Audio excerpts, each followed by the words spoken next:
নমস্কাৰ সকলোকে নতুন এটা ভিডিঅ'লৈ স্বাগতম জনাইছোঁ মই অনুপম দাস এছিষ্টেণ্ট টিচাৰ আপোনালোকে চাই আছে অনুপম এডুকেশ্যনেল জ্ঞান ইউটিউব চেনেল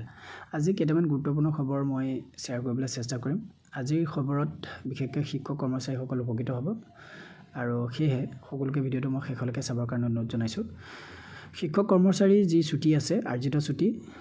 সেই আৰ্জিত ছুটি 30 দিনলৈ বৃদ্ধি কৰাৰ দাবী উত্থাপন কৰিছে সদৌ অসম মধ্য ইংৰাজী শিক্ষক সন্থাই আৰু লগতে তেওঁলোকে প্ৰধান শিক্ষক নিযুক্তিৰ দাবী কৰিছে এতিয়া বিশেষকৈ শিক্ষক কৰ্মচাৰীসকলৰ আৰ্জিত যি ছুটি এবছৰত তেওঁলোকে 10 দিন পায় আৰু এই আৰ্জিত ছুটি 30 দিনলৈ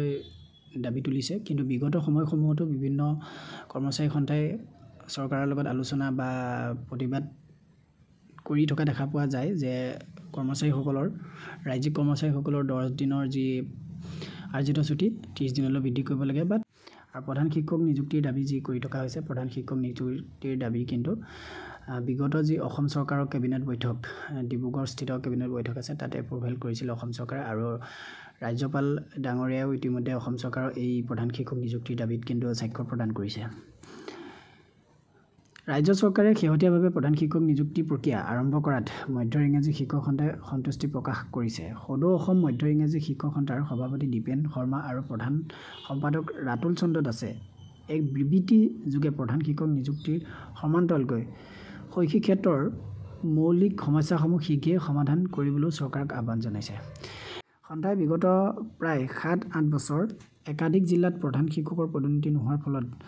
বহু যোগ্য শিক্ষাগুৰুৰ পদোন্নতিৰ পৰা বঞ্চিত হৈ ইতিমধ্যে অৱসৰ গ্ৰহণ কৰিছে বুলি উল্লেখ প্ৰকাশ কৰিছে মূল খবৰ আছিল ইমানেই যিহেতু অসমত কৰ্মচাৰীসকলে চৰকাৰক প্ৰতিবাদ নকৰাকৈ কোনো ধৰণৰ তেওঁলোকৰ যিখিনি দাবী সেই দাবীখিনি কিন্তু সম্পূৰ্ণ কৰিব নোৱাৰে বা যিখিনি প্ৰাপ্য অধিকাৰ সেই প্ৰাপ্য অধিকাৰখিনি নাপায় গতিকে অসমতো বাদ প্ৰতিবাদ দাবী আলোচনা চলি থাকিব তাৰপিছতে কৰ্মচাৰীসকলে নিজৰ নিজৰ সুবিধাসমূহ লাভ কৰিবলৈ সক্ষম হয় আশা ৰাখিছোঁ ভৱিষ্যতে যাতে কৰ্মচাৰীসকলৰ যি 10 দিনৰ আৰ্জিত ছুটিৰ বিপৰীতে 30 দিনলৈ তেওঁলোকৰ ছুটি যাতে বৃদ্ধি পায় সেইটো দাবী যাতে কৃতকাৰ্যতা লাভ কৰে চৰকাৰে যাতে এইটো মনোনিৱেশ দিয়ে এই বিষয়টোত আমি আমাৰ চেনেলৰ পৰা এইখিনিকে আশা ৰাখিছোঁ পৰৱৰ্তী পৰ্যায়ত নিশ্চয় নতুন এটা শৈক্ষিক ভিডিঅ' লৈ মই আপোনালোকৰ ওচৰত উপস্থিত হ'ম তেতিয়ালৈকে সকলোকে ধন্যবাদ জনাইছোঁ